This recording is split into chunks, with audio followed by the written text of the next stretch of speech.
The city street buzzed with the rhythm of morning life, coffee cups clinking, footsteps echoing, and laughter bouncing between buildings. Among the crowd walked Marcus, a young black man with calm eyes and a gentle smile, carrying his worn briefcase.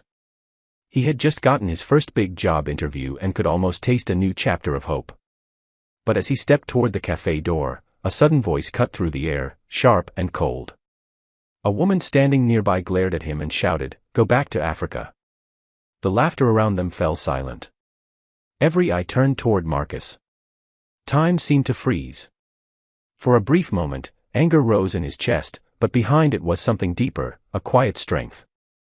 Everyone waited, wondering how he'd respond. Marcus took a slow breath. His hand gripped the briefcase tighter, not in anger but to steady his heart. The woman stood proudly, expecting a fight, feeding off the shock of the crowd. But Marcus didn't give her what she wanted. Instead, he looked at her with calm eyes and said softly, "Ma'am, I was born here, just like you. And I'm not going anywhere." His voice carried no hate, only truth. Murmurs rippled through the crowd, a few people nodded. The woman's face tightened, her words suddenly feeling smaller against his calm. Marcus turned to enter the cafe, his dignity untouched. Yet inside, his heart trembled, not from fear, but from the weight of every unspoken story behind those few cruel words. Inside the cafe, Marcus sat by the window, pretending to focus on his coffee. But his reflection showed the storm within him. He remembered his mother's words, "Never let hate teach you how to speak." He had grown up watching her work 2 jobs, always smiling, always kind, even when the world wasn't. Outside, he saw the same woman still standing there, whispering to a friend, pointing toward him. Marcus felt that old ache of being judged for something he never chose.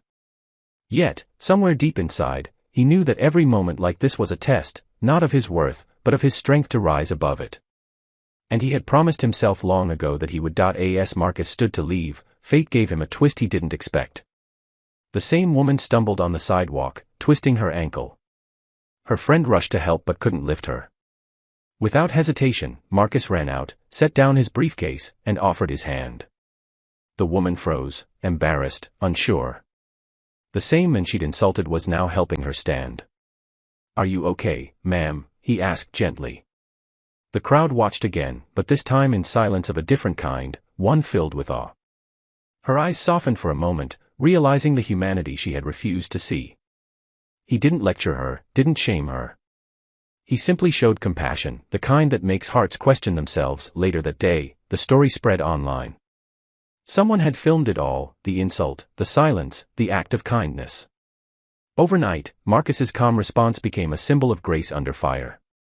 Comments flooded in, "He's the definition of strength, that's how you fight hate, with heart." Marcus didn't seek attention, but when he opened his phone and saw millions watching, he realized something. Sometimes, silence speaks louder than arguments. The woman's daughter even reached out, saying, "You changed my mom. She's ashamed of what she said." Marcus smiled, not for fame, but for proof that kindness still has power. Days passed, and Marcus was invited to speak at the same cafe where everything happened. The owner thanked him for teaching the city something more valuable than any law, humanity.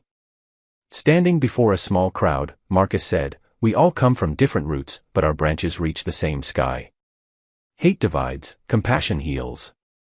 People listened, eyes glistening, hearts open.